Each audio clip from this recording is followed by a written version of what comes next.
Hello, and thank you for joining us. My name is Caitlin Ebanks. I'm a Director of Exchange Traded Funds at CIBC Global Asset Management, and today I'm joined by Phil McInnes, Chief Investment Strategist at Avantis Investors. Nice to see you, Phil. Thanks for having me. It's a pleasure to be here. It's a lot warmer out this time than it was last time you were here. Yeah. It was snowing, I think, last March. Well, thank you for making the time to come and talk to us today about equity investing. The other thing that we've done today, which we're very excited about, is we've taken a look at the internet and some of the questions that some of our DIY investors are asking in different forums. And we've compiled some of those today to answer for all of you. So before we jump in, Phil, maybe take a minute or two to introduce yourself and then also talk about Avantis Investors. Sure. So as you said, I'm Phil McInnes. I'm the Chief Investment Strategist at Avantis Investors. I've been with us since day one, really pre-day one, since we launched the initiative. So we are a brand or a unit inside of a larger asset manager in the U.S., American Century Investments, and we got started back in 2019. So we started with some transparent active ETFs there in the States. There was 5 of them that we launched then. Over time, we've grown the number that we've launched. We've launched in different areas, so we have some over in Europe now, down in Australia. And then earlier this year, we were so excited to partner with you all at CIBC and to launch a suite of ETFs up here for Canadian investors. So overall, we manage just about 200 billion Canadian dollars, and that's across equities and fixed income and things. What we partner with for CIBC here in Canada are equity strategies. But the team has a lot of past experience in managing strategies like this. So while our team, as we've existed, have only been around since 2019, a lot of us have been doing it for much, much longer. But the main goal in my mind, as far as what we're trying to do, it sounds trite, but help investors have better long-term outcomes. And there's a lot that goes into that. But for us, the basis is this idea of good, low-cost, actively managed building blocks that can be valuation aware, that can be broadly diversified, that can be tax efficient, all that working together in a single solution for investors. So you mentioned active, and historically, I think investors have really looked at exchange-traded funds as index or passive. What is the difference between active and index ETFs? It's a good question, and I think that the answer is probably far more nuanced than some people would like it to be, because the simplest is that anything that is index-based, there's an index that has to publish its rules, its methodology, and you can go and read and understand, okay, how does a stock enter this index? How does a stock leave this index? How is it weighted? So they have to have really transparent rules that are codified, and anybody who's managing a fund trying to track that index is then beholden to those rules. So they get names of here are stocks you need to buy, here are stocks you need to sell, and here's the days that the index is going to be changing or rebalancing. So if they're trying to control that tracking error relative to those indexes, which is their mandate, then they're trying to buy and sell around the same times that the index is. Whereas in an active strategy, there's not a rule book per se. So there's still within active just a wide range of philosophies and styles and types of portfolios. So I don't want to paint with too broad of a brush, but the idea that I think about it is there's some discretion of we're deciding which stocks we're going to hold, how we're going to weight them, and it's not matched to a specific index criteria. What are some of the advantages or disadvantages of each strategy? I certainly think, again, broad strokes, there can be some benefits. When I think about it, and especially what we try to do at Avantis, which I think we'll talk a little bit more about. So the idea for me as an investor, you almost want to take a step back and think about, well, what do I need or want for my portfolio? And so the concept of, if you look at most of the indexes, are very broadly diversified. And I'll distinguish with indexes, there are some that I would call our total market indexes. So that's something like if you're trying to track the S&P 500 in the US, or if you think about the total Canadian market, there are ETFs that can get you exposure to really most of the listed stocks in Canada. at their market cap weights. And those, I would say, are certainly more on the passive side, because they're not choosing, is this a value stock or is this a growth stock? Is this a large cap stock or is this a small cap stock? So it's a little bit easier to say, okay, that's passive, that's giving me more market exposure.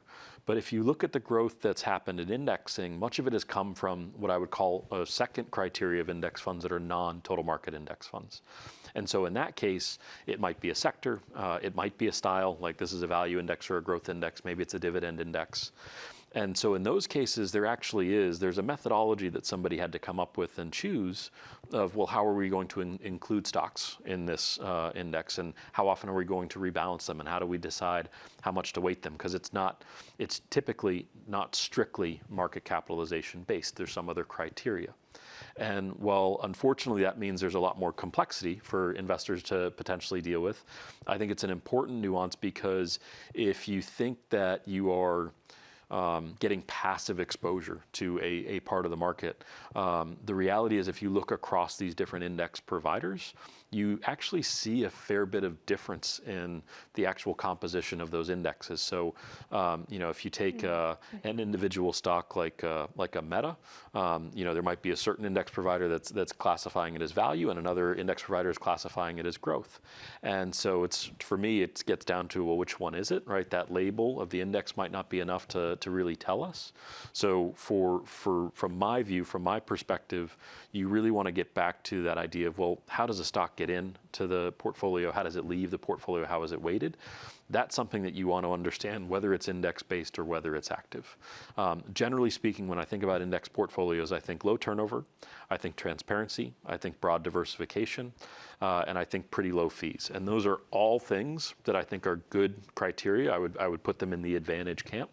The disadvantages, a little bit mechanical. So the idea that we're going to forecast or project, I should say, here is when we are going to add or delete stocks from the index, and here are the days that we're going to do that, and everybody knows that in advance. I would argue that that's too transparent, right? We are working in dynamic markets. If you tell a lot of people what you're going to do and what you want to do on a certain day, there are people who will try to be on the other side of those trades to benefit from that. If I move to the active camp, so again, there's so many different styles and philosophies out there. Generally, there's the idea that they're more valuation aware. They're looking under the hood, under the surface at more of this criteria to understand, well, why is a certain stock more or less attractive than just simply its market cap weight? And then potentially, but again, there's different ways of affecting turnover. So potentially being able to be a little bit more active in the implementation. But again, generally those tend to be more expensive. You have active strategies that are much higher cost. And as an investor, at the end of the day, what you care about is your net of fee return. And so if a strategy has a really, really high fee, all that means is that they're going to have to overcome that fee each and every year first before you get any benefits of that active strategy. So fees are a really, really important part of the equation in my mind. I think you mentioned growth, value, dividend, low vol. I don't know if you see where I'm going here. But what is factor investing? So factor investing, so the way that I think about it, it's something, there are factor-based strategies that are out there. There are factor indexes that are out there. But if we take a step back and we just think about factors, it really, for me, you have to go way, way back to 70 plus years ago to look at Harry Markowitz. So Harry Markowitz sort of kicked all of this off, in my view, from the standpoint of he figured out that investors are evaluating or looking at something beyond just the return or the expected return of the stock, that they cared about some element of diversification or risk. And so everything that relates to factors starts to build off of that, because with Markowitz you have the concept of the efficient frontier. So where is the sort of optimal portfolio, right? If I think about the balance between expected return and risk or volatility. And then from that you have Bill Sharp and the concept of CAPM, so the CAPM model. And that model is a single factor model, meaning that the beta, the stock's beta, it has relative to the market tells you everything you need to know about its expected return relative to the market. The higher the beta of the stock, the higher the expected return. The lower the beta, the lower the expected return. And so this was a really important development if we look at finance more as a science, because all of a sudden it gave academics, it gave practitioners, it gave folks something to really test their theories against. So the idea that if I feel like I might have a model that explains the world a little bit better, I can go see, can I outperform CAPM? And what does outperform mean? Outperform really means I'm explaining more of the difference or of the variation of returns in the past. And so all these things around factors, when you hear about a value factor or a volatility factor or a profitability factor, basically it means that somebody took a portfolio of stocks and said, well, the long side of that factor is really buying into companies that have this characteristic I like. And so they have to come up with a definition for what that factor is. And then they also have to come up with how the sort is going to work and how they're going to rebalance it. So again, there's even a lot of active decisions that go into the factor construction. But basically, from the academic point of view, you're trying to explain as much of the variation in returns in the past as you can. And so the one who has the best model is the one that explains the majority of the returns, and there's the smallest error term that's left. As an investor, that all seems just like, what's going on, right? Why does it matter for me and my portfolio? So the way that I think about it is, as investors, what we can take from it is that there are certain characteristics that, all else equal, we should expect to be a benefit for our portfolios over time, that we should expect them to do a little bit better if they emphasize these characteristics. So the way that I think about it, and I'll put the question maybe back to you a little bit, Kate, do you think it's a reasonable state of the world that every single stock out there has the exact same expected return? Definitely not. Definitely not, right? So as soon as we agree that there are differences in these expected returns across stocks, then you have the motivation for what's known as the value premium. So the concept of these stocks that are trading at a lower price relative to fundamentals have a higher expected return. It's really just algebra. Then you can still get into a much longer debate of, well, what constitutes value? How do you define value? But at least there, once we say, look, not every stock has the same expected return. So we should be thinking about some concept of, what characteristics do I need? Give me information about which stocks have more attractive expected returns, and how do I sort of tilt or orient my portfolio to take advantage of that over time? So it's interesting, it feels like there's been a bit of an evolution in what is active. Maybe traditionally active is viewed as high conviction, single stock selection. What would you describe high conviction investing as? Yeah, I think high conviction as the label. So immediately what I think about is concentrated.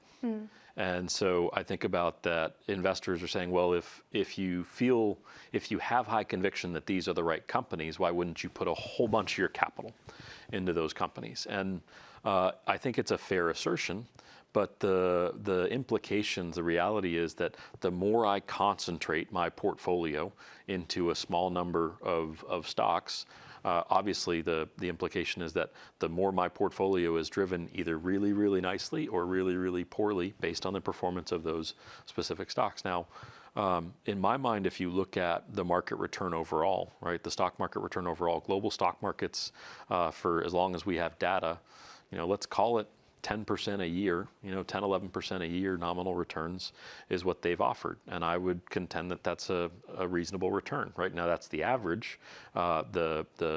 Each calendar year doesn't look like the average. You have to be willing to hold it for long terms. But when I think about back to what's the reason that we're investing in stock markets, well, typically we're putting some of our savings away, right? We're sort of deferring consumption from our income today to hopefully have something better in the future. And so the stock market has really rewarded investors willing to stick it out and have that broad diversification. I think some you hear stories of people having a single great fund, a single great stock, right? I tend to think you hear way more of those stories about the winners, the ones that did well, as opposed to the ones that didn't go so well. Similarly to, oh, I knew that the Knicks were going to beat the Spurs the other night, or what have you. Nobody tells you that they thought it was going to be the Spurs, right? It's only the folks who said it was going to be the Knicks. Probably should have used a hockey reference. Hindsight 2020. There you go. But so when I think about that high conviction, the implication is, well, they must really believe in these stocks. And I have a ton of conviction in the way that we build portfolios, but I also have a ton of conviction that diversification is a really good thing. Diversification is a really good thing for a portfolio.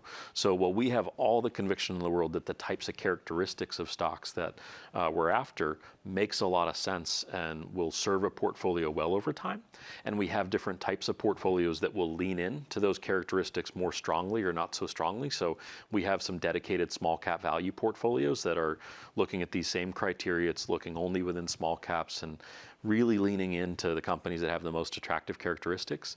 I can't, in isolation, say that's a better portfolio for you than one of our portfolios that is buying most of the stocks in the universe and overweighting and underweighting based on this criteria, because that more gets into what else do you hold, what are your goals, what's your risk tolerance. All of these things kind of have to factor in together, because while there's a mathematically correct answer of what has a higher expected return and a volatility and all those things, we're still humans at the end of the day, and we have an experience of this as investors, so we have to think about all of that together. Well, let's dig into that a little bit, in particular, like the underweighting of a security relative to the index. Why would you do that? So I think naturally an investor might say, well, if the stock is less attractive, just don't buy it. Right. And there's two ways of looking at this, but the one that I think maybe will resonate most. So there's a great study by a professor at Arizona State University. His name is Hank Bessenbinder. And what he demonstrates is, if you look over long periods, the percentage of cumulative wealth that the stock market has generated, that it's actually reasonably focused among a smaller number of securities and companies than most people might think. And I think that reasonable people might draw different conclusions from this. Some might look at it and say, oh, well, I have to make sure I pick the right stocks because it's a small number that have generated most of the wealth.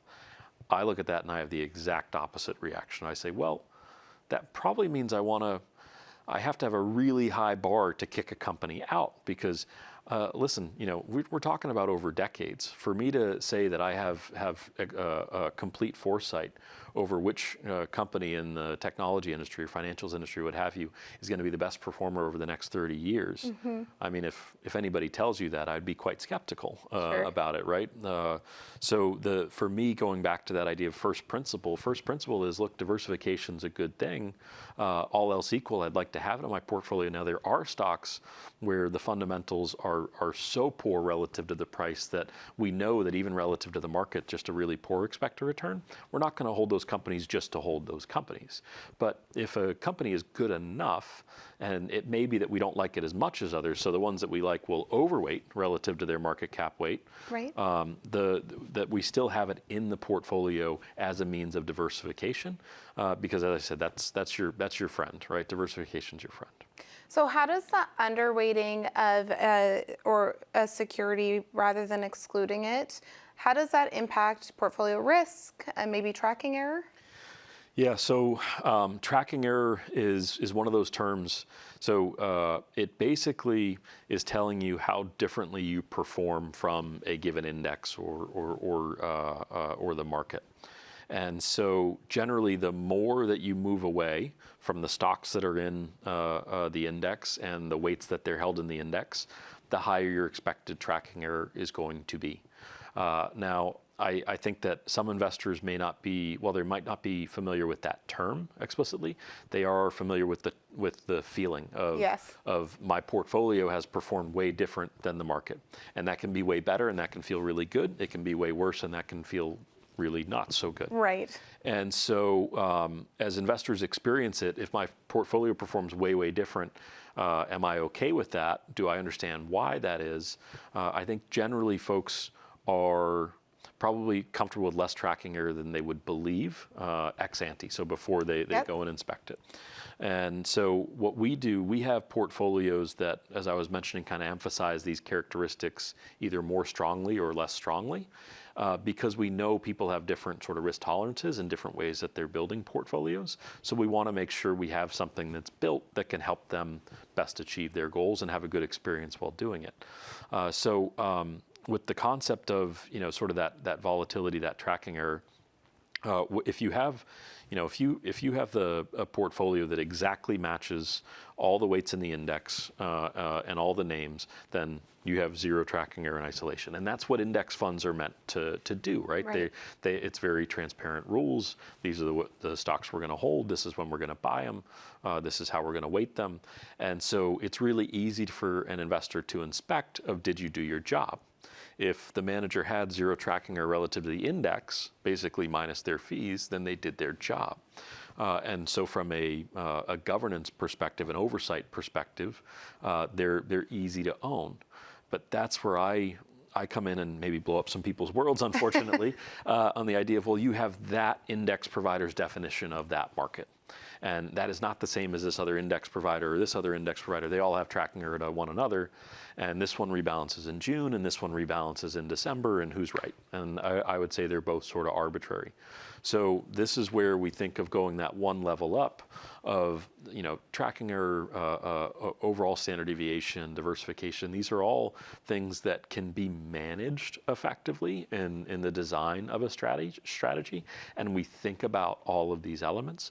We just think about it from a slightly different way of generally speaking, like if I know somebody is tracking error sensitive, I know the portfolios that are going to be more appropriate for them, and we'll talk about that. Or if they're willing to take on more tracking error in pursuit of a better outcome, then we have portfolios that can help you do that. But the setting and the managing of expectations, I think, is way more important than the actual tracking error number, because sooner or later, if you're investing in stocks, there's going to come a time where you're disappointed with the results. It's going to happen, right? They're going to underperform, whether it's bonds, whether it's other stocks. Like, there's going to be a time when you're underperforming. And I think it's okay to be disappointed. I don't think it's okay to be surprised. And because the surprise is where I think we can then take that extra step and make a really bad decision to sell out of something. Right. And so if we manage expectations and set expectations appropriately at the outset of, this is the range of outcomes, this is what might happen. The best definition of risk I've ever heard is that more things can happen than will happen. And so we have to really think about, well, what's the uncertainty that we're taking on just in general of investing with equities, and be comfortable that that exists, and then try to not add to it unnecessarily.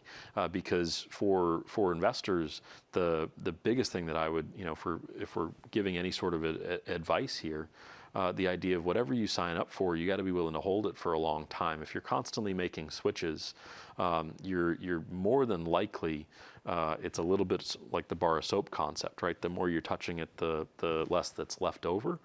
So we're big believers in that long-term view, and the idea that fundamentals are going to be rewarded over time. So we can manage the tracking, or we can manage the volatility, we can manage the diversification, but it has to be set up for your goals and your expectations. That's equally as important.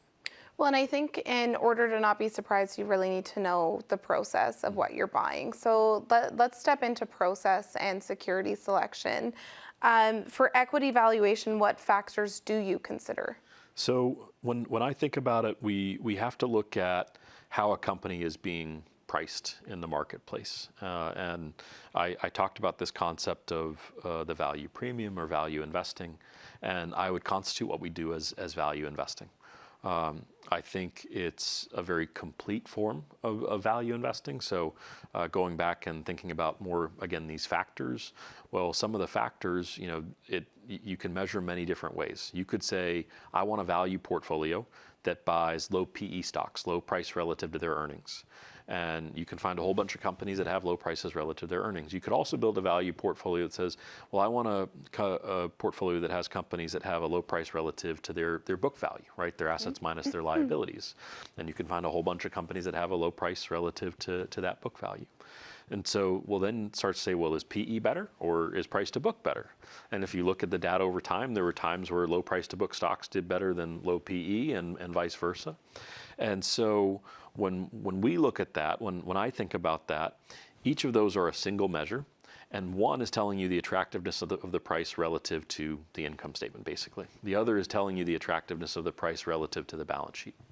And when I think about that in isolation of, well, if I gave you an individual company and I said, here's its balance sheet and here's how much I want you to pay, do you have enough information, to say, I think that's a good company, I think that's a good buy? I would contend that you don't, right? Definitely you don't know not. anything No. about the cash flows, right? So similarly, if I just gave you the cash flows and I said, here's the price, is this an attractive company or not? Well, it might be that company has a whole bunch of liabilities in their balance sheet that you're going to assume as an equity holder. So we are big believers in thinking about this in totality.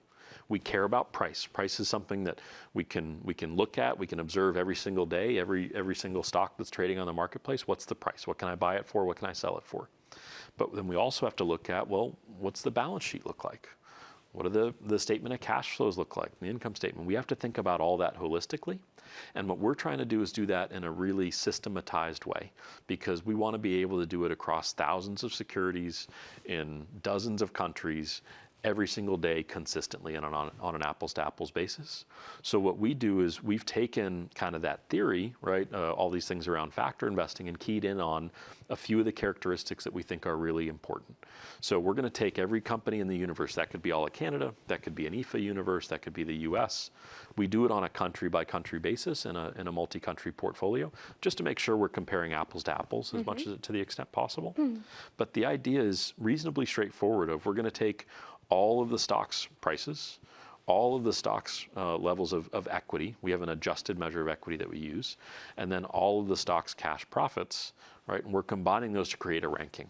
The idea of companies that have a really attractive price relative to the level of equity in their balance sheet and the level of profits that they're generating are going to look really attractive in our lens, and we're going to be overweighting or focusing on those stocks.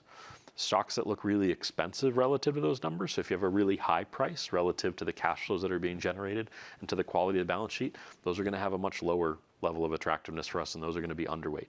That's the thesis at a really high level. The nice thing is we can also go and look at data and say, well, how has this worked, right? Because it's really valuation that we're going back to at the end of the day, that concept of that value premium. We can go and examine how these stocks with these different characteristics perform over time. And you see what we expect to see based on the theory. You see it in the data, right? Companies that have a low price relative to their profits and the equity in the company have outperformed over time. Companies that have a high price relative to their equity and profitability have performed pretty poorly over time. So the fact that we see that in the data sort of corroborates that belief that we have. That gives us a lot of conviction, back to an earlier term, in this approach, that it can be a useful way to build portfolios. But then everything else comes in as far as the levels of diversification, not being too concentrated in a name, not being too concentrated in a sector. We have all these rules that we bake in to ensure that it's still a good portfolio while emphasizing these characteristics. So what I'm hearing is, like, profitable companies trading at attractive prices. I feel like everybody wants to own those. Let's dig in on profitability. So what is profitability to you, and why is it important in your process? Well, profitability, so I think of it as, it's another concept of value, thinking a bit back to something I was saying a little bit before, where if I just look at how attractive is the price relative to your assets, I'm only getting half of the equation, right? Could be cheap for a reason. Could be cheap for a reason. And So when I think about profitability, the measure that we use is called cash-based operating profitability. But what I think about as an investor is you think about recurring cash from operations, and that's in our minds the sort of the most important or useful signal of the ongoing health of that business, right? So companies that are pretty well run don't tend to become poorly run overnight. Companies that have really strong profitability relative to others tend to remain reasonably profitable relative to others for a good period of time. So for us, that's that idea of, look, that business is generating cash flows as equity holders. We want to share those cash flows. That's a part of our return.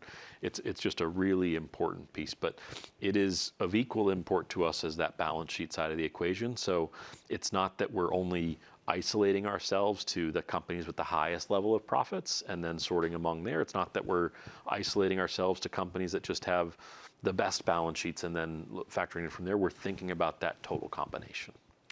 So I'm going to shift gears a little bit here. We're going to go back a little bit to the index conversation because we couldn't have this discussion without talking about SpaceX.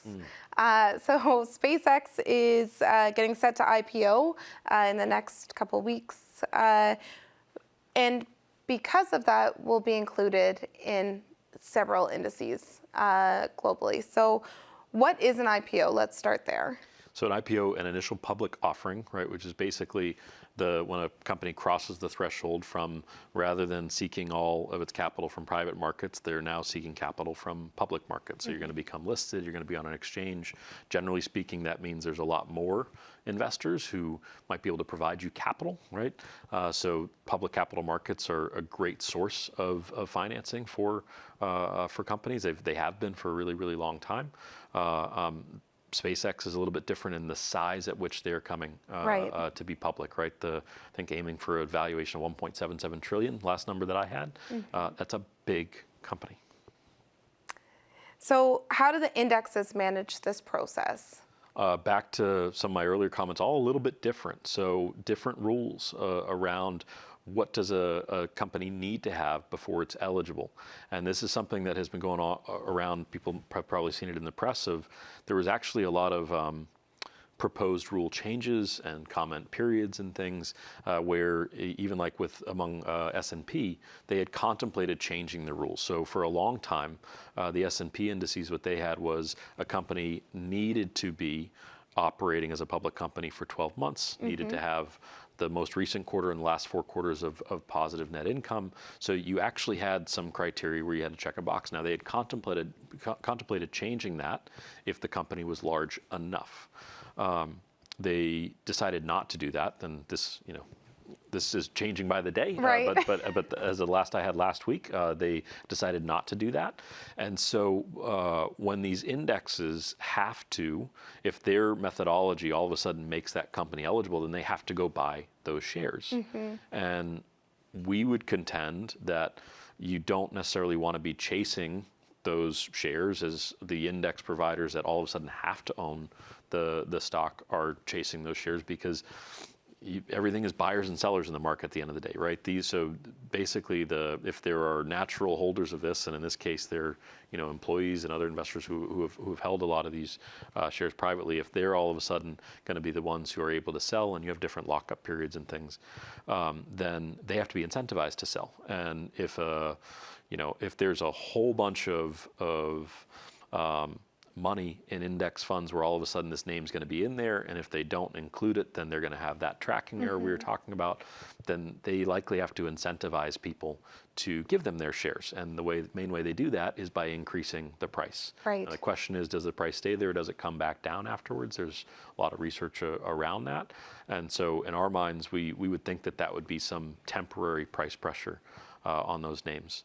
The other thing I should mention as it relates to the index inclusion and things, a lot of these indexes are free float adjusted, which means that it takes into account of how many of the shares relative to the overall market capitalization of the company are actually available in the marketplace. Right? So the free float for SpaceX, as it's forecasted to be, is really, really small relative to the overall market capitalization. So even though the company, if you look at it, at 1.77 trillion, say, wow, that's a really big company. That should be a really big weight in the index. It may be that only a small percentage of the shares are out there free float, so it'll be a much smaller weight in a lot of those indexes. So when you think about creating a global equity portfolio, what decisions go into country weights, for instance? So like what would a common reason for having a lower or higher Canada weight in a global equity portfolio? Yeah. Thinking that we are in Canada. We are in Canada, which is a lovely country, by the way. I love coming to Canada. So there's a couple of different ways to think about this. I would say, generally speaking, I start with the market. So I say, if we look at all developed, all emerging markets, all the publicly listed companies, that should be our starting universe, because that's our opportunity set in investors. And I've already told you how much I like diversification. So we have diversification across stocks, we have it across sectors, we have it across geographies and economies. There's a lot of reasons why you might naturally deviate away from that market portfolio. And one, there's a concept of home bias that is pretty common in investing, which generally means that investors are more likely to hold more weight in their home market relative to the other eligible countries that are in the universe. And some people might say it's more familiarity, names that they know. Some people might say, well, my liabilities are in Canadian dollars, so I'll invest in Canadian stocks. There's a lot of theories and reasons that are out there. I think generally fees and taxes can play a role as well. Sometimes there's often higher levels of withholding tax and things that you need to be aware of. A lot of times it's more expensive to go and invest outside your home country. So there's kind of natural reasons why. When we built Cage, so the Avantis CIBC all equity ETF, that has a level of home bias that's built in. Do we think that there's an actual precise number of this is the perfect level of home bias that exists in a portfolio? No. Right, I don't think it's that precise. Where we are, we're about 31% in Canada in that portfolio. We think that's a reasonable level where you're still getting a lot of the diversification benefits that are offered by non-Canadian markets, but you have that slightly higher weight, in Canada. Different investors will come to different conclusions on this. So that's something where I'd say it's a little bit of a preference thing, but there is some theory behind it too.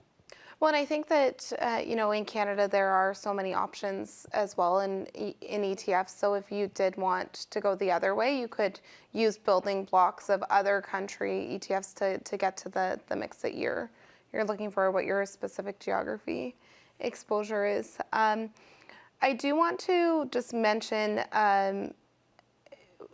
one thing around taxation, right? I think it's very important for investors to understand the taxation of what it is that they're buying. So does the ETFs that you're buying hold the underlying directly? In what account are you buying it in? It's important to either speak to a tax professional or to do your research on what the best structure is for your tax situation as well. I think that's a really fair point. And at this point, I think CIBC's compliance or my compliance would be putting not a tax professional across my midsection. But I think those criteria that you laid out, so what's the account that I'm holding it in, the ETF itself, what's the domicile of that ETF, because that will have implications as far as the withholding tax, and then what is that buying? Is that buying another ETF that's domiciled somewhere else? Exactly. Is that buying direct securities? And especially if you think about, so let's hypothetically think about a U.S. domiciled ETF that is buying stocks in the UK and Japan and et cetera. So there's withholding, there's tax treaties in between Japan and the UK and the US, and then there's tax treaties between the US and Canada. And so in that kind of scenario, if you have income that's derived from a Japanese company or a British company that is now passing into a US domiciled ETF, well, the minute that it goes into that US domiciled ETF, it becomes US investment company income. And so there can be a potential double layer of withholding. So all of those criteria that you mentioned are really important for folks to think about the type of account they're holding it in and again, what that's buying. It completely, and I think it's super important to also do your research on who the ETF provider is as well. And so that brings me to another question for you. why CIBC for a strategic alliance with Avantis? You launched, or Avantis Investors launched in the UK, they launched UCITS, they launched in Australia, and in the US under your current umbrella.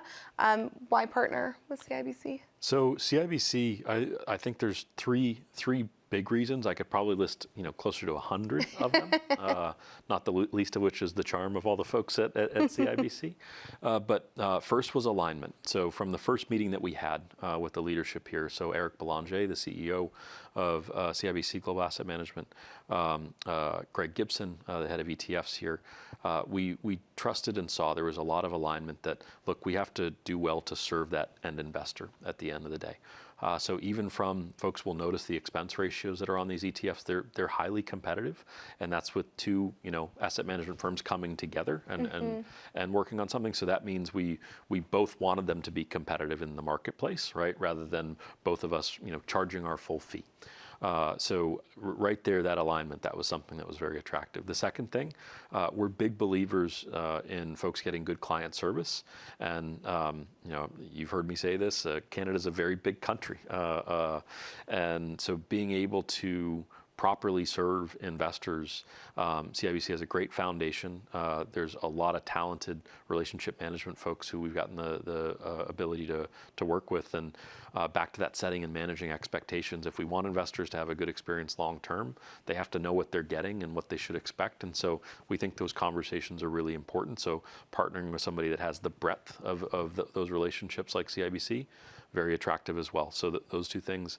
And the third thing is this is a trust business at the end of the day. And I think CIBC has a tremendous foundation of trust here in Canada. We had some folks who were certainly pinging us of when are you all going to be available in Canada, and we were very excited about that. We had contemplated doing it on our own, but the more that we thought about it and the more time we spent with CIBC, it was like, this is far and away a better way of doing it. Well, thanks for choosing us, and thanks for coming back to Toronto to do this with us today. We're heading out to BC, so later today. But thank you all very much for the time. It's been we really appreciate you taking the time today to listen to us talk a bit about factors, about equity investing, and again, we appreciate you. Thank you.